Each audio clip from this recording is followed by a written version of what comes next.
Некоординираност во владата. Откако премиерот пред неколку дена најави ребаланс на буџетот за владата да им помогне на општините со заостанатите долгови, министерот за финансии Тевдовски денеска тврди дека во моментов нема потреба од прекројување на државната каса. Оптимизмот го темели на добрата ликвидност во буџетот, високата наплата на даноците и придвижувањето на индустријата и извозот. Ликвидноста на буџетот е одлична. Ние веројатно за прв пат после многу години имаме одлична ликвидност на буџетот, можеме да реализираме се, не постои ништо што чека повеќе од, значи не постои ништо што чека во трезорот на Министерството за финансии. Од тој аспект немаме потреба да правиме ребаланс.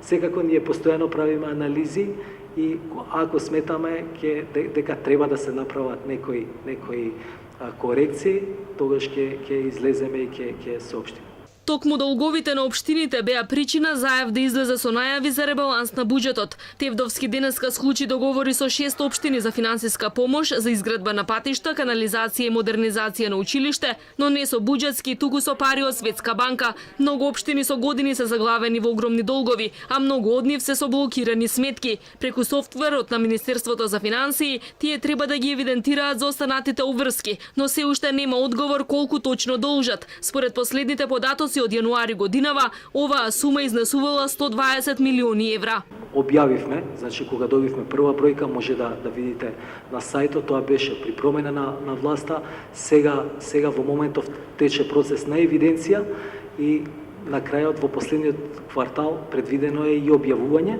Значи ние кога ќе општините, кога ќе го завршат процесот на пријавување на сите обврски, тоа согласно на законот ќе ги објавиме.